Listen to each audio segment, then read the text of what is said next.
Right. Good afternoon, everybody, and a very warm welcome to the Student Success Coach YouTube channel. We go live every Friday at about lunchtime, and I'm privileged to have so many incredible guests on the show.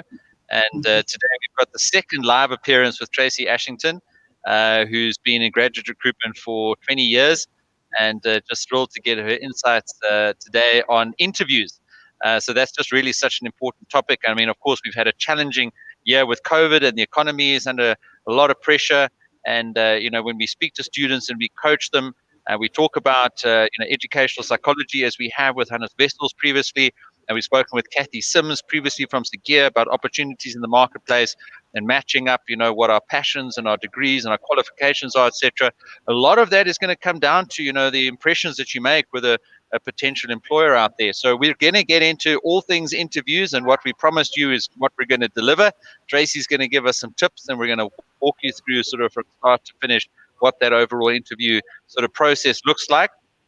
But before we get there, I really do just want to welcome everybody to today's Learning Your Lunchtime live webinar. And I'd ask if you can just pop a welcome note in the chat to tell us where you're from, particularly which university you're from. It's always great to just see universities that are sharing these sessions and giving their students the advantage, of all these incredible guests and the expertise and the coaching and the tips and tricks that you get every Friday at 12 o'clock. Skipped last Friday. I was away, so I had a much needed break down near Pongola on the sort of banks of the Jizini Dam there. Took a wonderful boat cruise across and watched 25 elephants in a herd come down to the water. It was absolutely refreshing and incredible. So back into the swing of things this week, and a welcome to Asif Rasool there from University of Pretoria.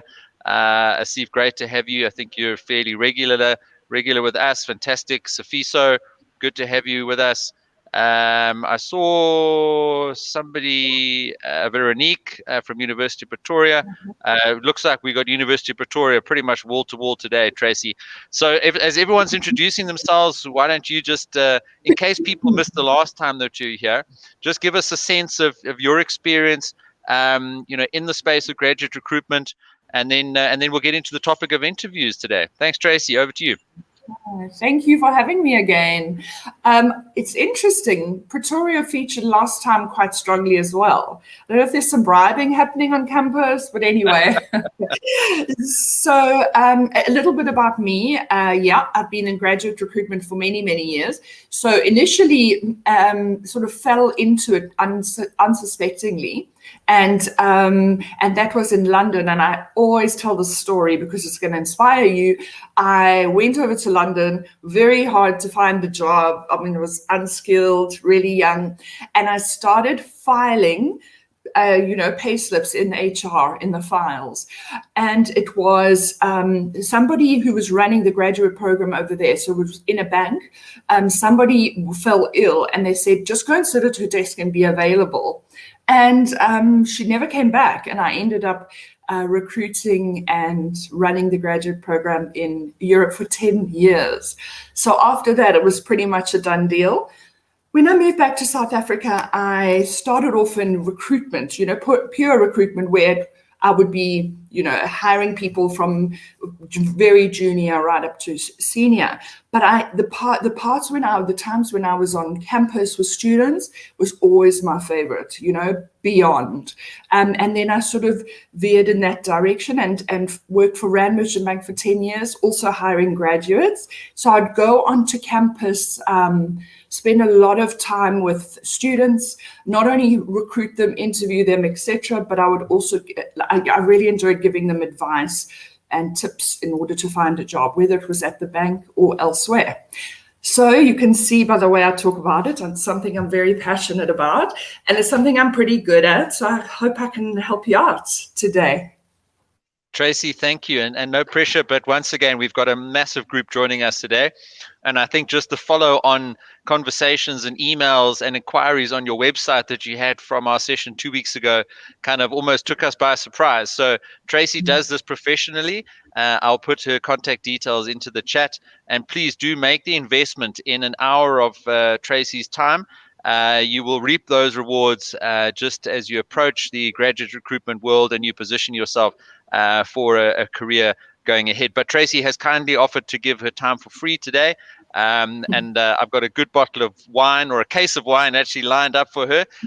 So this is what we do here at the Student Success Coaches. We bring in these experts, and you guys are really privileged to have access to Tracey's experience, and she's just given us a sense of all that experience. And a common question I get, guys, is this session going to be recorded? Absolutely. It'll all be available on the YouTube channel, so you can hop back onto the same link that you used to join today, and you can go through this again. And I also chop up the webinar, and I put it into little bite-sized chunks, and I release those once per day, over the next few weeks. So if you subscribe, you'll get those, coming into your inbox.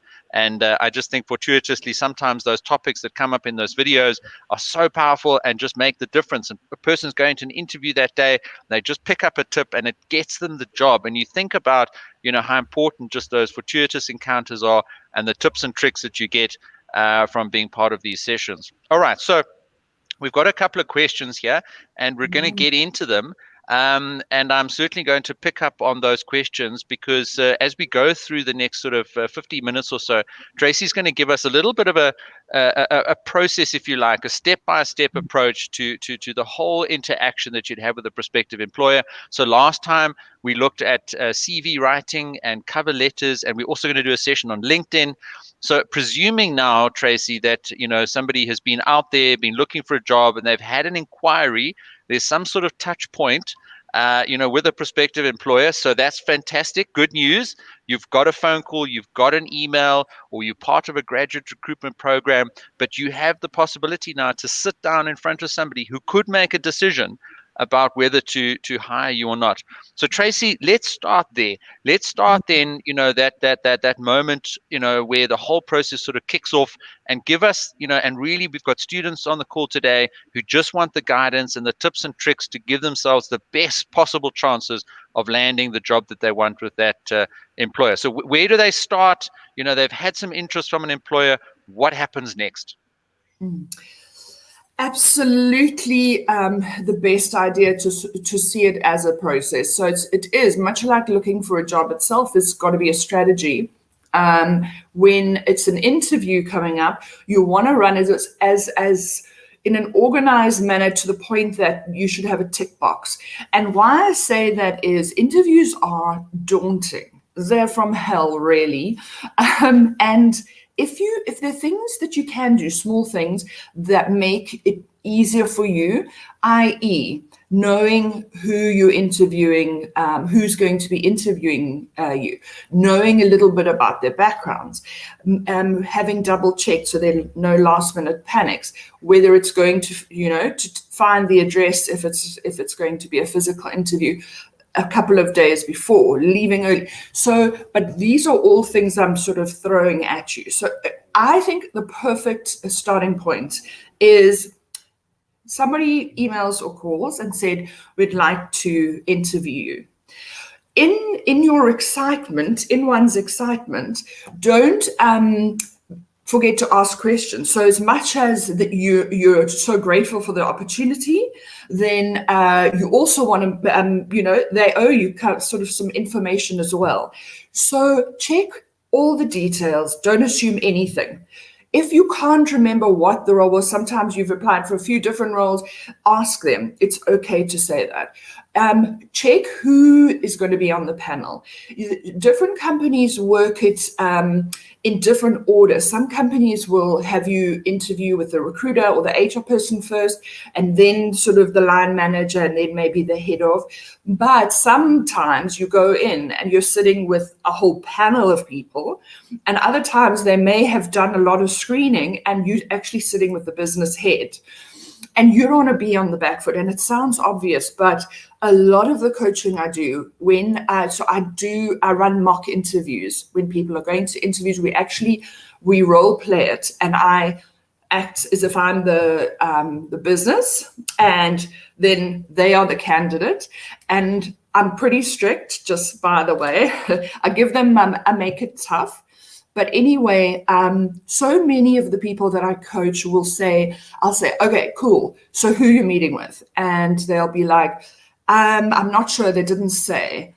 Now, it's not their career, it's yours. So you need to ask. So say, who are the people what is the format of the interview? Do I need to prepare anything? By format, I mean, is it going to be questions? Should I present something? What should I prepare? Then the next thing is to name and designation. So you can do a bit of LinkedIn stalking and prepare yourself. And then every little bit of info, like actual logistical info that you can get. Don't let them say, don't let them say, but if they're saying be here at this time and this is the address, it's okay to say, if you're lucky enough to have a car, it's okay to say, is there parking? It's okay to ask, is there someone at security downstairs? Who should I ask for? Can I get a number in case no one knows, or in case I'm running late, or in case no one knows that I'm coming downstairs and I can't get upstairs? Position you want to walk in there and you want to own it. And you can do it by asking, these are really small, easy questions. So that's how you start before you even start prepping for the interview. Okay, so I think, Tracey, what I'm getting from you here is that it's not a one-sided process. It's not, that they're the only ones that get to ask the questions. They've come to you, so you've got potential value for them. So the best thing that you can do is really engage them back on that process. And I think this is probably the mistake that I've made in my careers. In my own career, I've sort of been quite subservient. And if I ask too many questions, it sounds like I haven't understood something, or maybe I'm, talking out of turn type of thing. But what I'm hearing from you is own the process. Take charge of it. It's your interview. Get all those details sorted, the logistics, the preparation, the person that you're talking to, etc. And in actual fact, on the other side of the fence, as an employer myself, when I've thought about people that I've interviewed, when I have somebody like that, then I feel, okay, this person's engaged. They actually want this thing because they want it to be successful. And I'm quite happy to provide that extra information. I've never thought to myself, why are they asking all these questions? It's actually a positive thing. So I think that's just a brilliant start to the whole process, is to really, get engaged, ask questions, and find out about the process. So just still in that early stage of it, we've got a question from Oh My Gosh Handle, who says, is it okay? And just remember, we're recording this for the podcast. So I'll just read these questions out for anyone that's listening on to this now. She says, is it okay to ask about the dress code? Thoughts on that? So what do you think? I mean, you could guess, right? You could guess, you could assume, or you can ask. Of course it is. It's okay. In this, a lot of the time when you're saying, is it okay? It's because we feel bad. Like, are we being a pain in the butt? Surely we should know. If you're not sure, say, often you're dealing with the HR person, and it's not like you're phoning the business unit head and saying, should I wear a suit? So you're dealing with the HR person. You would say, I'm feeling nervous. What do you is it appropriate? Should I wear a jacket, etc.? I have to stress what you said earlier. When somebody, I don't find it arrogant at all when somebody says, please, can I get the name and designation? I want to be prepared. I want this job. I want to read up about the person. That is so impressive, and it doesn't happen a lot, and it's okay to do it.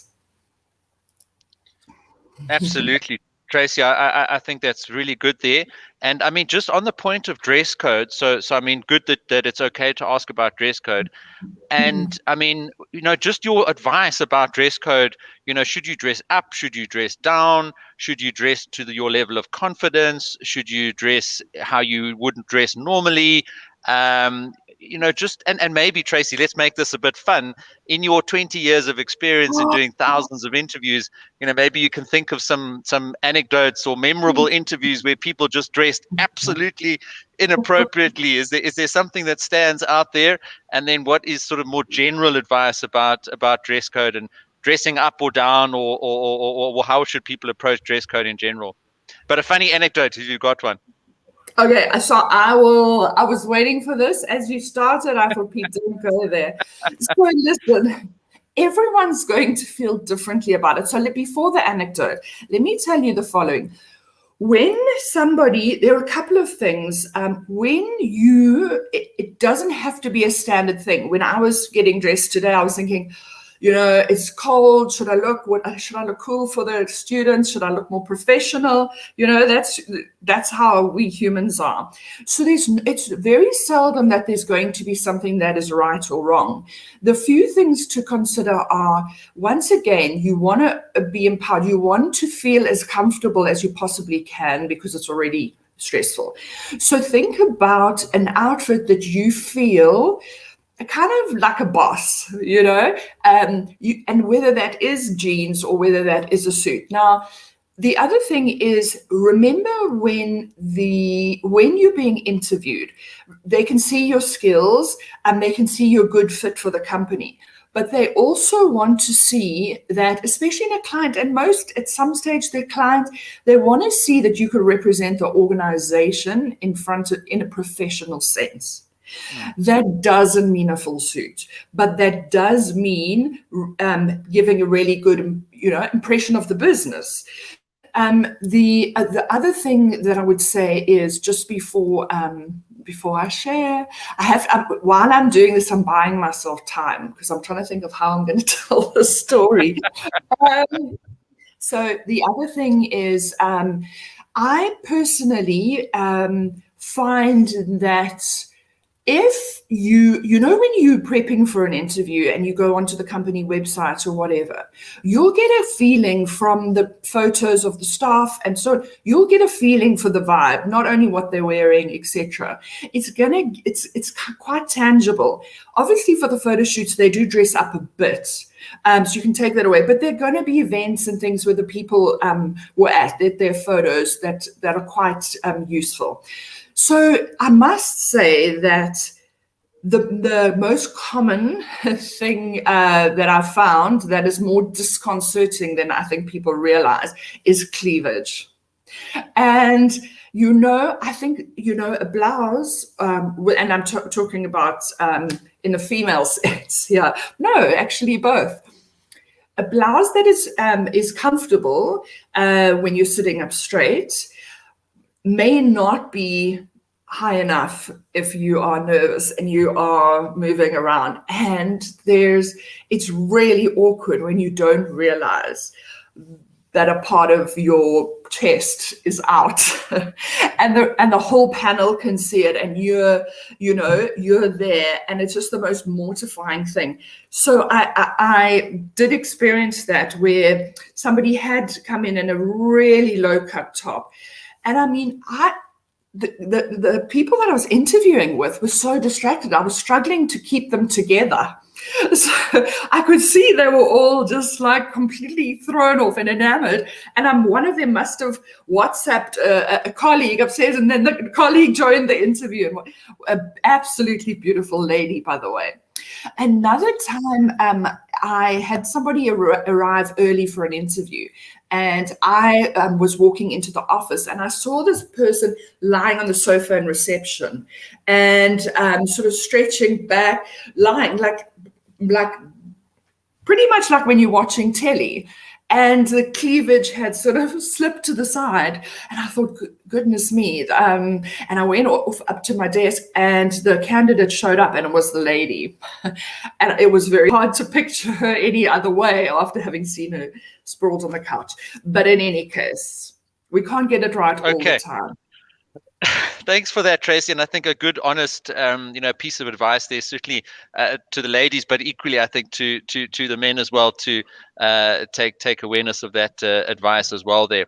Okay, so Tracey, we've started to sort of get into the actual interview itself, and I'm going to start picking up a couple of questions here. So going into the interview, so on the day of the interview, going into the room, as you say, waiting in the reception, on the couch in the reception, obviously, being professional and not like the person that you spoke about just now. But Carabello says, going into that interview, how can one overcome being too nervous in order to answer questions with poise? So your technique for just calming yourself down and making sure that you're confident and poised for that interview? Well, when I was nervous earlier, Pete, you helped me calm down. So we all feel it.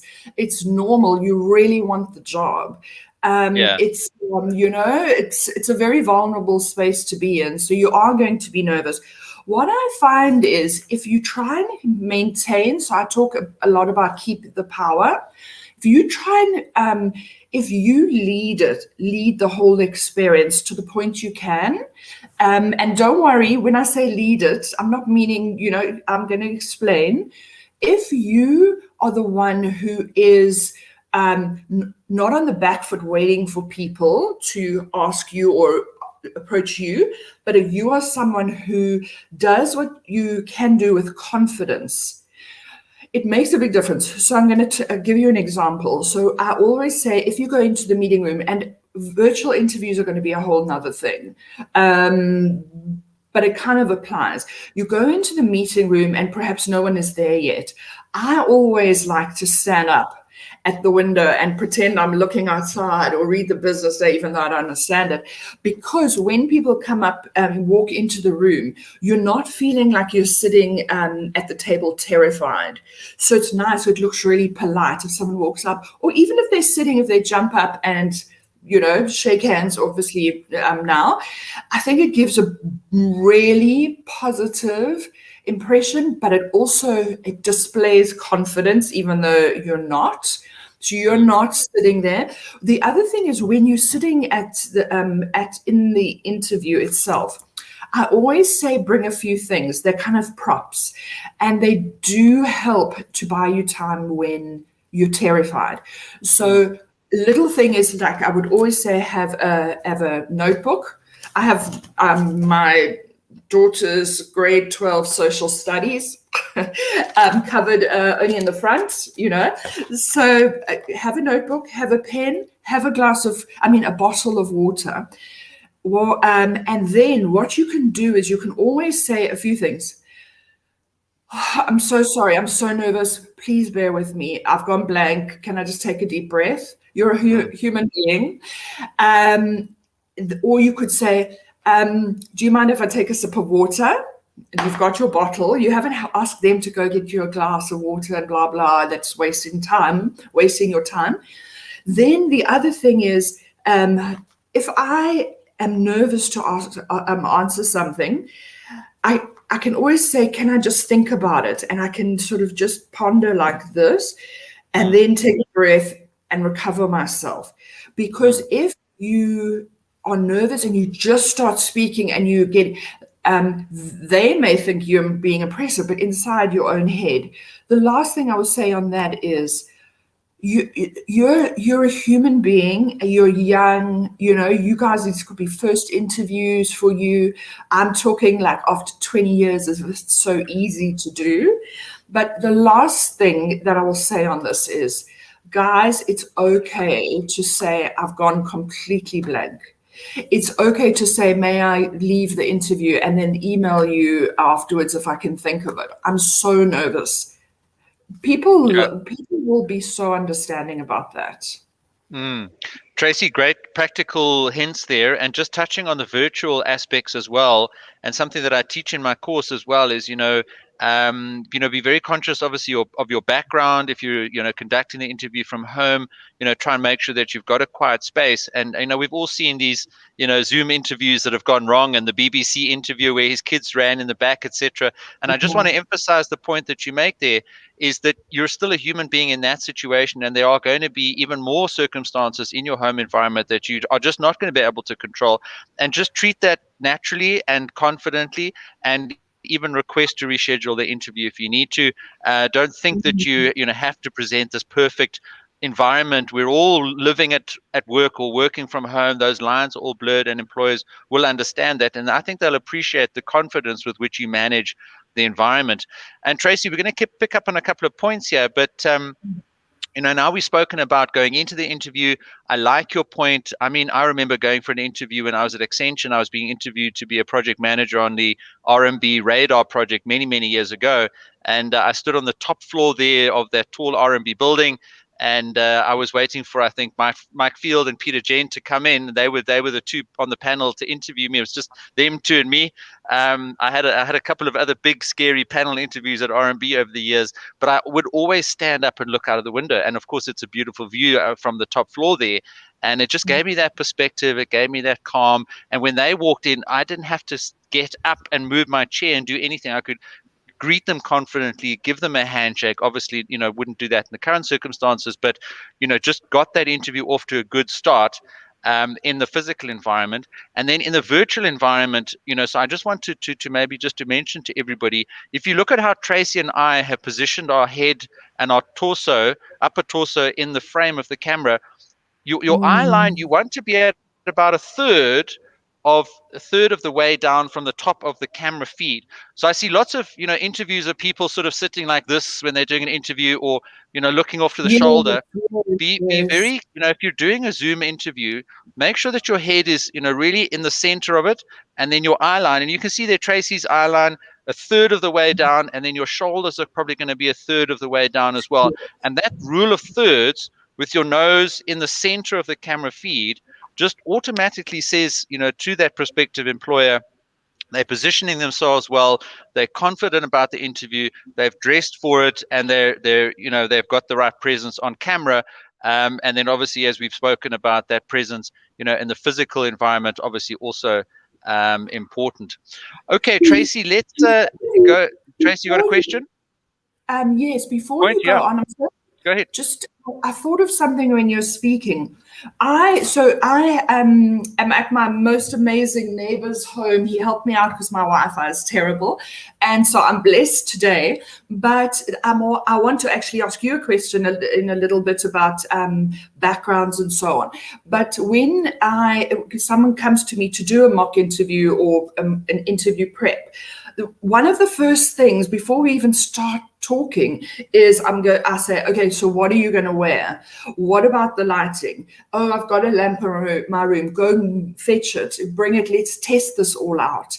And I've got my neighbor reads a lot. I have like 5 books under here, all on the universe and cosmology and so on. So what I did was I would ordinarily be down there and maybe like this. Look what a difference it looks like. Look how different that is. Straight away, know? Yeah.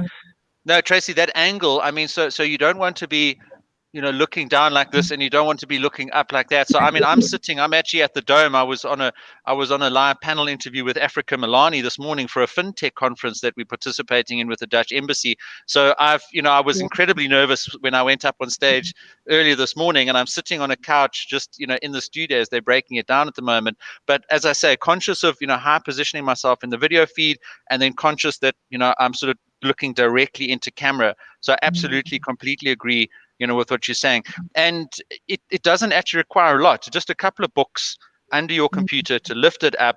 Make sure that there's a light source on the other side of the camera projecting in. If you've got a light source behind you that's glaring into the camera, it's going to obscure your features. So all of those things, very important. And guys, book an hour with Tracey and go through a mock interview. She'll sort all of those things out for you specifically and help you get the best possible footing, for going into an interview. All right, Tracey, let's dive into some of these fantastic questions that we've got here. So Cindy had a question here, which I'm just looking for, which was, I think probably on a lot of people's minds. And I'll just read it out for people listening in. If you are leaving your current job because of a bad, toxic environment, what do you say when asked, why did you leave your previous job? And I guess, also how much do you disclose on a CV, etc. But let's hit this tough question now. How do you deal with this if you have not had a good experience or a good, exit process from your previous company? And obviously there are varying levels of how bad that could be. What's your thoughts on this question? So you see, I had to stop and think about it. And what I was picturing in my head was, if I was interviewing someone and I said to them, why did you leave? And they said, I didn't get on with my manager. And it's very different to say my manager and I weren't connecting, and it's important for me to have a mentor. And so therefore it wasn't making sense, rather than saying the same thing where you say, but you position it as, I hate my manager's awful, couldn't stand him, I had to get out of there. Suddenly that actually doesn't reflect badly on the manager, it's reflecting badly on you. So less is more in terms of detail. The only time I would go into a little bit of detail is if you show it as a learning, or you're explaining it like as a positive thing. You have the power, you're saying, in this situation, I needed things slightly different, to be slightly different. Or in this situation, I was, I don't think I was performing quite as well as I should. Don't drag the past into it. I know it's hard, I really do, but don't drag the past in. The moment you hear someone's had sort of clashes, you start to worry, are they going to be tricky to manage, and so on. So don't probably won't do it.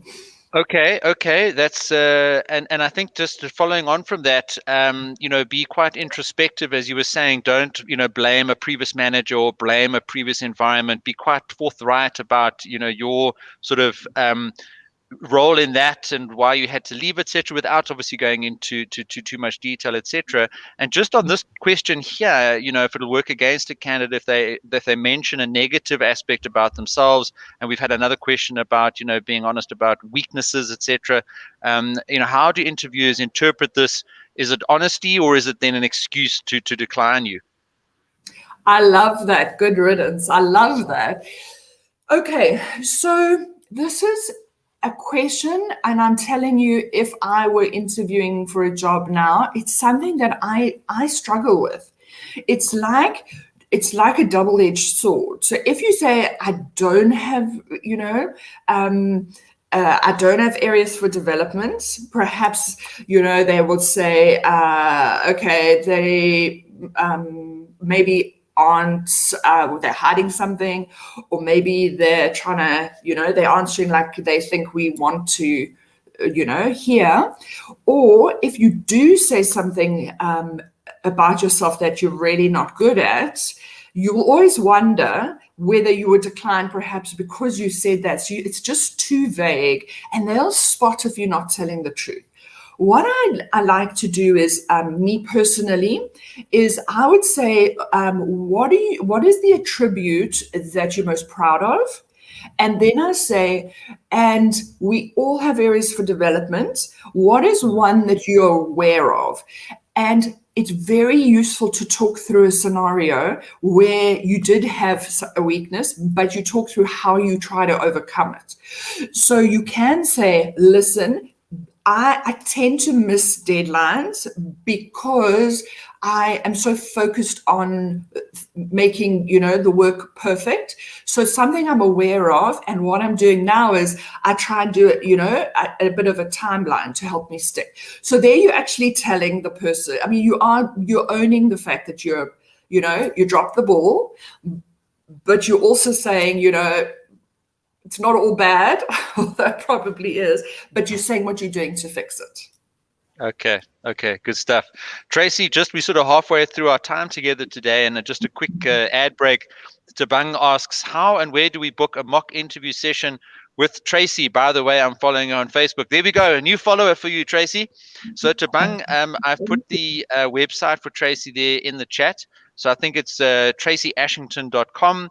And I'll put the link there again just for you to contact Tracey. Drop her an email, book a mock interview. The investment that you make in Tracey's one-on-one coaching and support, can pay massive dividends in terms of positioning you effectively in the workplace. So something that you absolutely shouldn't underestimate. And of course, we're touching on, tips and tricks with regards to interviews today. So you're going to get lots of value. But if you want that individual attention from Tracey, then book it and make sure that you spend the time with her to maximize your chances. Okay, how's it to Darren?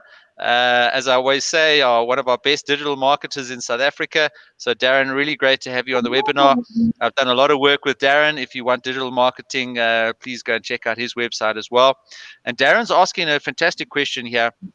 Does it bother companies if a candidate has worked with lots of companies in the past, i.e., can lots of work experience give the impression that you're a job hopper and might not be committed? Now, Tracey, if I could just give my 2 cents on this quickly, and I think we mentioned this, on the CVs aspect.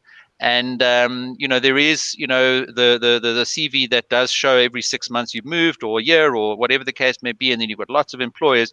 But I would just say that, for example, in the gig economy where we've got lots more contract work, and we're shifting to a world where, the age of working for a company for 10, 15, 20 years, I mean, that's just so unlikely in this modern economy.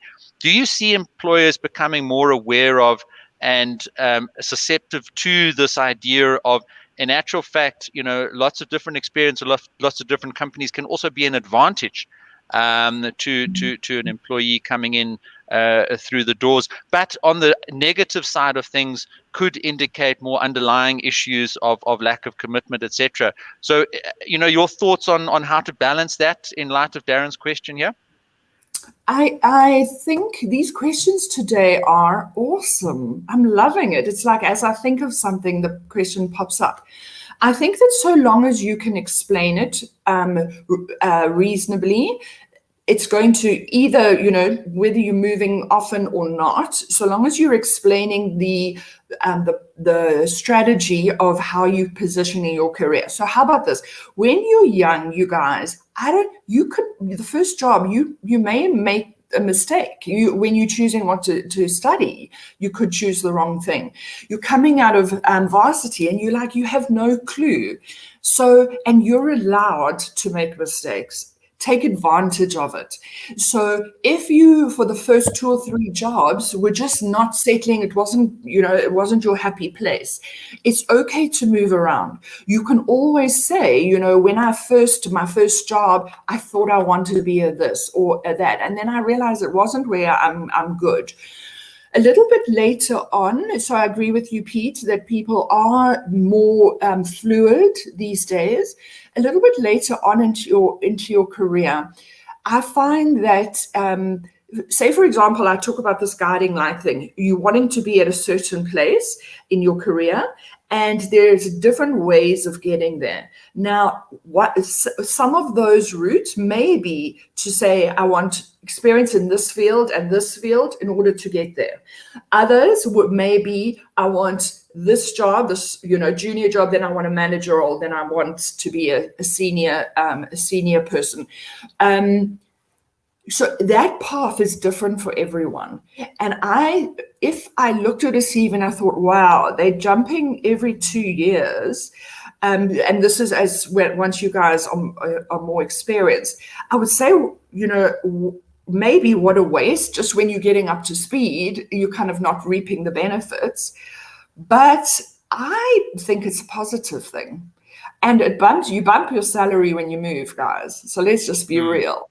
So I think, I think if someone stayed at a job too long, it actually is detrimental. Well, we've got to be open to opportunities. Yeah, we've got to be doing, So I think the world is changing fundamentally and exponentially, and the gig economy and the sort of multiple jobs in parallel, and the day job and the night job, and shifting around. I think as long as there's the authenticity and the growth and the consistency coming through, and the skills and the work that the person is doing, and it's explained in the right way. And a lot of people are contract workers. They will only go into a company for 6 months. When I worked at Accenture, we were 6 months, 9 months, 12 months.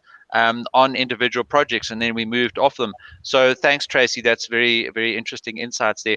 Mark Smith generated quite a bit of sort of conversation in the chat there, just about this question. Now, Tracey, I'm going to ask you another tough question about a funny scenario. Now, you have probably sat in on a lot of panel interviews, so you've seen interviewers ask lots of different types of questions. And my question to you, and I'll give you some time to think about it, is, what's the weirdest question that you've ever seen an interviewer ask a candidate? And perhaps you've been quite embarrassed about that. You're the HR person or the graduate recruiter in the room, and you've had the line manager there potentially. So I'd really like to get your thoughts on the weirdest question that you've ever seen somebody actually ask a candidate. But then maybe just before your mind recalls that incident, What is it that people are looking for in an interview? So Mark's question here that I'm just reading for anybody listening in. What are they trying to get to? So often it is underlying some of the questions, and there's some weird questions potentially that come through. Are they looking primarily for fit and culture? Are they looking for skills and competence? Are they looking for a specific level in your experience? And I know it varies, but in your experience, what is that one thing that, regardless of the question that comes across, that people can focus on using the answer to convey back to the prospective employer? So I think that they have a fairly good idea of your skills from your CV. However, when you're in the interviews are going to be looking at, they'll be wanting to validate your skills and make sure that, that you do really know what you've said you put in the CV. Then they'll also be evaluating your personality fit. And that's not as if you're a good personality or bad, but they look at things like if they know the job is a sales job and you are out there with the client and yet you are somebody who actually prefers to work, in solitude, that's where you do your best work. They're going to be gauging that as well. They want to make the right decision for you because, and not only for them, it's important that you flourish. So they'll be looking at fit. They will be looking at whether they feel that you would be a good, let's think about it. You have to be careful when you're saying this kind of thing because it really is it's a gray area. So it's not like you can say this person's not a good fit. You could just say, I don't feel that the person is the right match for the role. The other thing they try and do is they try and throw you with ridiculous questions. I can't stand it. But it's just like, what do you say? I mean, but the reasoning for that is to see under pressure. So they often don't have answers either. So they want to see under pressure, something like left field, how you cope with it. And they want to see how you think through it. So if one of the funny ones is, and so many people tell me that they were asked this in an interview, where it comes from, I don't know, and what the answer is, I don't know. So one of you can Google, but why are manhole covers round? I'm like, who cares? Who cares? However, I'm like, guys, come on, don't do that to these kids. They're so young, they're so nervous. Don't do that to them. And then they laugh and they say, no, but I really like the way you thought about it. So fantastic, Tracey. And Peter, why are they round? Well, that's a very good question, Tracey. And the reason is so that they don't actually fall inside the hole, because they've got a lip around them. But if you made them square, you could turn them along the diagonal of the square and they can actually fall in to the manhole. And that could be quite dangerous. Or somebody on a ladder inside the manhole. Sorry? You're so clever. After all these years, I didn't know. So I really didn't. Oh, you didn't? Oh, okay, you didn't know. Okay. Well, Tracey, look, I've sat through so many consulting case study interviews where they'll say to you, how many golf balls can you fit inside a Boeing 747? Or how many people in America bought a T-shirt last week?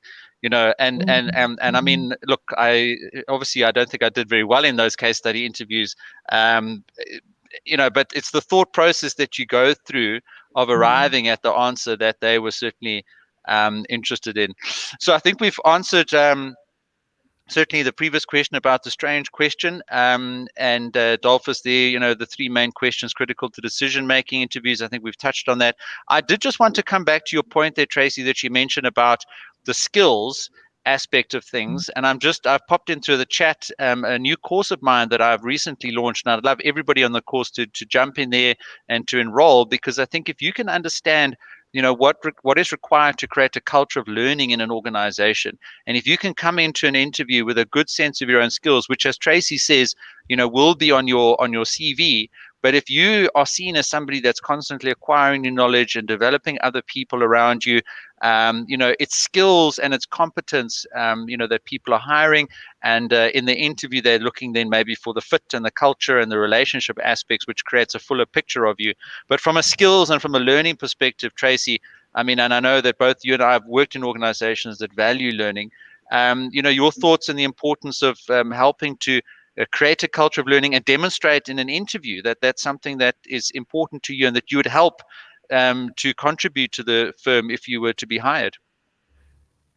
So are you asking how I would, or how a candidate would sort of convey their skills or back up the skills they say they have? Just clarify that for me, please, Pete. Tracey, I'm talking about creating a culture of learning, so less about the specific skills, tests, and competencies, that would come through more sort of a functional skills assessment, but more the culture of learning and your approach as a candidate coming into the organization, whether you're an investment banker or an accountant or a project manager. You're going to have a career track, and there are going to be certain skills and training and courses that you want to go through. And obviously different organizations value learning to different degrees, but certainly in my experience, I've always looked for employees coming into a team or an organization that value a culture of learning, and they themselves, like we mentioned earlier, they may have development areas. They're not going to be a perfect candidate, but if they can link that, let's say, so-called weakness or area of growth to a focus on learning and development, and not only for themselves, but for the people around them. My question to you is, do you think that carries some weight in an interview, a conversation with a prospective employer? Do you realize there, guys? So, I've been doing this for a long time. Pete asked me a question. I had no idea what to answer. In fact, I answered something that wasn't even real. You see, it happens. It happens all the time. And I was thinking, oh my gosh, I don't really understand. What should I do? We're human beings, and you saw that. And I think I recovered really well, because I'm making a joke of it now because I'm embarrassed. However, do you see how I was thinking, should I answer or should I? And then I said, Pete, could you just explain? Am I understanding it right? And then when he did explain, I was thinking, I'm so glad I asked, because I was thinking something different. You can do it. You can do it. I may have looked like a fool. I don't think it looked too bad. So in terms of the culture of learning, I find that companies are really, really supportive of ongoing development of their employees. So people actually, organizations, it's not only because they will be getting more skills to help the organization. Organizations have a vested interest in upskilling and retaining their staff. And what better way than to make sure they keep learning? So what I do think, though, is don't wait for your manager to come and say, please go and research this course. I want you to study further. What I do think that you should do right from the interview stage is to share with your managers perhaps ask them what the learning culture is. A lot of companies offer study allowances, etc., and ask them if they would be okay if you continued studying. So say, for example, you wanted to do your master's part-time or your honors part-time. Ask them about that. They're not going to see it as a bad thing. They're not going to say, oh, we think you should study. You want to be able to motivate it. And in an interview, sometimes I'm asked, so how would the company feel if I had to leave early one night a week just to go to evening schools and so on? You've agreed that up front. The moment they start to say, oh, we really want you to focus on the job, we don't want you distracted by studies. No, we're not keen on that. You don't want to go there. I really believe that. Great, Tracey. Thank you. Just about 10 minutes left, guys. So some good questions coming through there. And if we haven't been able to answer them in this webinar, then I will answer them in some sort of individual sort of Q&A videos that I'll pop onto the YouTube channel. If you haven't yet subscribed, please do take a moment to subscribe. I put the link in the chat and I'll put it there again just now. But let's get on to salary, because I think that's, the elephant in the room. We haven't touched on that yet. But in terms of an interview, how do you broach that topic of the salary discussion, Tracey? So, guys, I just want to point out something. you probably have noticed, or when Peter and I are asking each other questions and things like that, we so often relate it to a story or this is just aside from the salary question. Something I thought about, and I thought I'd point it out. So when you're answering a question, it makes it so much more interesting if you add a bit of context. All right. So now let's go to the salary thing. This was very interesting. Yesterday I was running some interviews with a client, and during the interviews, and I don't know if any of the candidates are on the call, but during the interviews I said, listen, I don't like to talk about salary in an interview, especially in front of the client. But I said, in this situation, this company is a fledgling business. They need to know that they can afford you. Let's play open cards. So it's very rare. What I don't like to do is, I don't like it in the interview if I'm interviewing someone and they make a big thing, well, so how much does it pay? There's an element of the time and the place to talk about money. There's also an element of that's kind of the main motivator. It is a main motivator, but they don't necessarily want to hear it in the interview. But then for me, I would rather make sure they like you, because if they want to offer you a job, they're going to pay you a decent salary. So focus on that first. Position it all about, I'd be great for the company, I'd be good for this job, etc. And then once they phone to say, okay, well, we're really keen, you could say, before we proceed, can you tell me a little more about the salary? The other thing is, a lot of jobs actually put the salary up front on the adverts. And then the other appropriate time would be, when the recruiter first phones you and said, we'd like you to come for an interview. Then it would be completely appropriate to say, what are they paying? Because you don't want to waste your time or anyone else. So that would be a good time up front.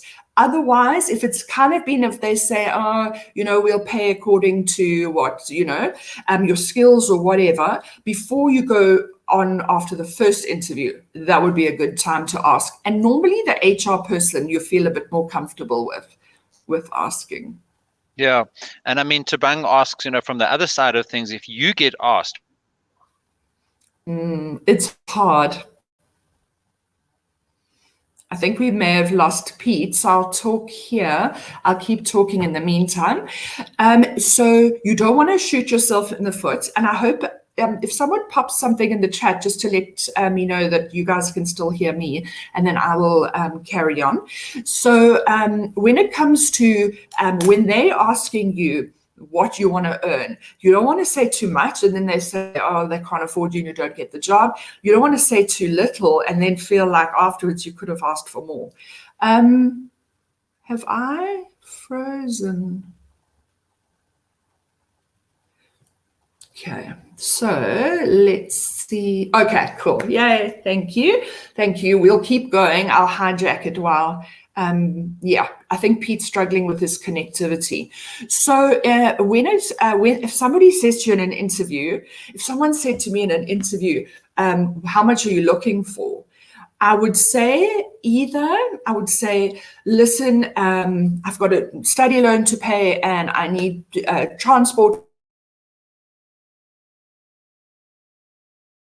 fee, 5,000 a month. I think that's fine. You could say, so basically how they sort of structure the salary, etc., wouldn't be a thing. But if you say, this is what I need to come out with every month, that gives them quite a good idea. The other thing is, if you have had a job before, if you have an idea of, you can always say, well, at my last job, I earned this, so I would obviously want to increase on that. But don't, I would say own it. It's okay to say, and then they can either say, well, no, it's too little or too much or whatever. I would be inclined to say what you need, but I'd be less inclined to say it in the interview. I think it would be good to say, listen, I'm open to discussing it. There are other things that are important too. Maybe, we can talk about it offline. It would be okay to say that. or say, what about, you could even say, oh, let me think about that, what. Don't, to kind of take the pressure off yourself on the spot. Yeah, Pete, good. Okay. yeah. I'm back. Thanks for keeping it going, Tracey. I actually ran out of data, so I had to just buy some. I had to buy some data quickly. So anyway, all good. But we got a few minutes left, and I think we've had a good conversation there about the salary aspects. So, guys, I put a few links on the chat there, and once again, TraceyAshington.com. I also put Darren's website there, digital marketing. If you need any of those types of services, please do contact Darren. Please also go and enroll in my course called How to Create a Culture of Learning in Your Workplace. And I think there'll be some really good insights in there. And some of the things that I talk about in that course is how firms are grappling with what's called a VUCA, a volatile, uncertain, complex, and ambiguous world.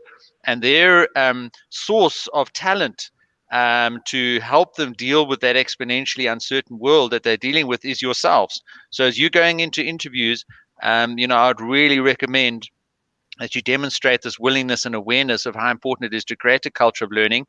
See if you can pick up some tips and tricks there from that course. And please do leave a rating and a review on that course, and that'll really give you some good insights. As I've looked back over 20 years of being in the workplace and the importance of creating a culture of learning, that's something that we need to do culturally in organizations, but it's also something that we do through bringing talent into our organizations, and is becoming absolutely critical as we embrace, tough and difficult and disruptive times in the world that we live in today. So that course there will give you some really good insights, I think, that you might want to take through into your next interview.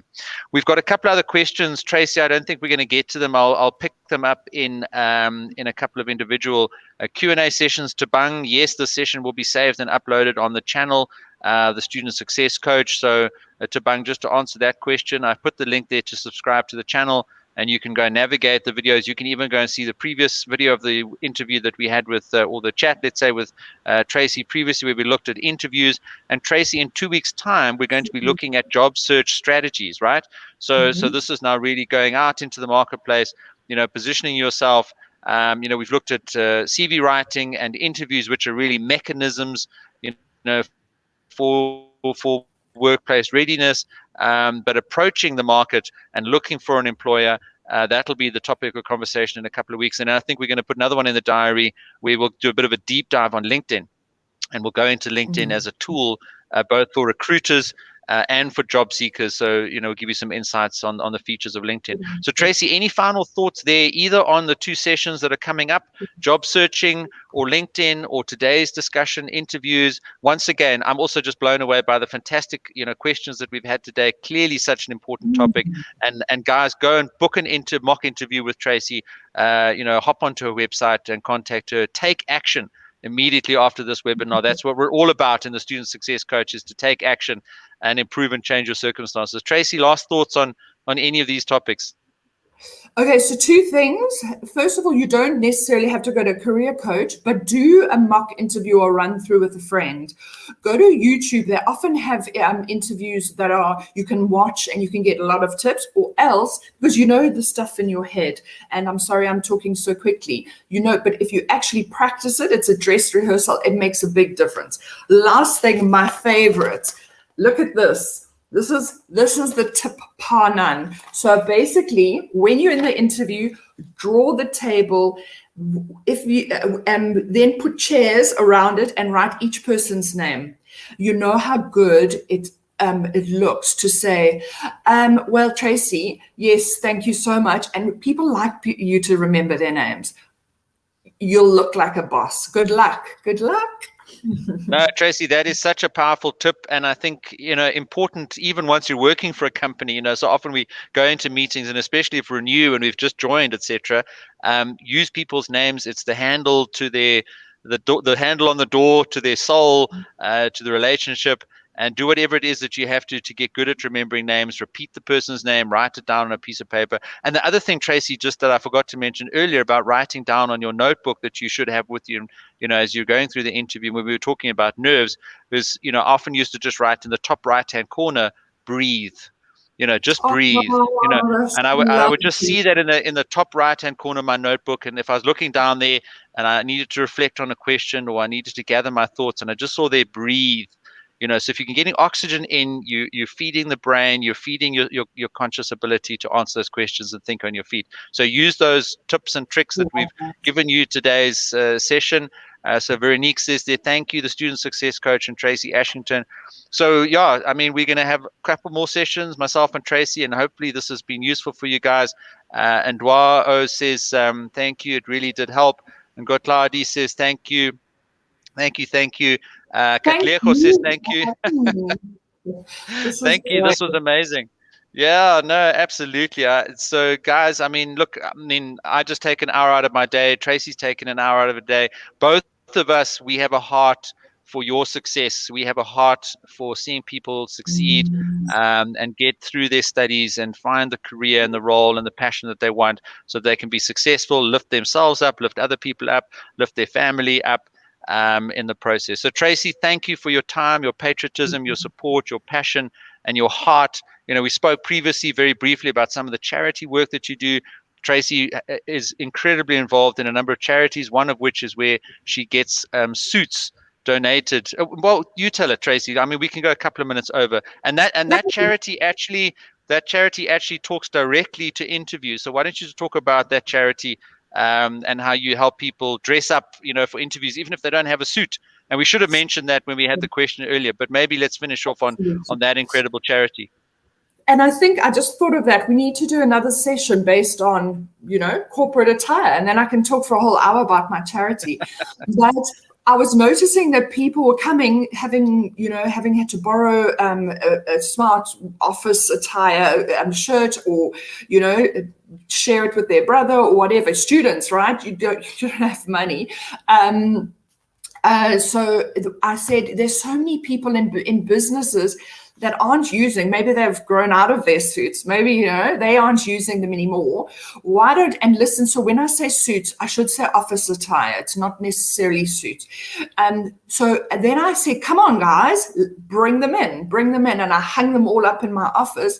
And then when I would bring groups of graduates to interview at R&B, so they would come for like final rounds, or they'd come for winter school or their first day of work, I would say, line up here. And then my colleague Ntombi and I would say, okay, this one, here we go, here's a tie. It was awesome. So yeah, it's something you can see I'm very passionate about, but we'll talk about that another time. We'll do another session on that, Tracey. Thank you so much. We've had just a massive group today. So once again, thanks for your time. I will be posting all the resources in our Facebook group later on. So I have put the link to the Facebook group. So hop in there. And you can certainly also get in touch with myself. I do also offer a 30-minute coaching call for free and just give you some direction and connect you with experts like Tracey or others that we've had on the channel in previous webinars. So take advantage of all of those resources, as well as the recording and the chat, the links, and everything else that we put in there today. It's our commitment to your success. So Tracey, thank you very much. Cheers, everybody. Have an awesome weekend further. Thank you. Ciao. Bye, guys.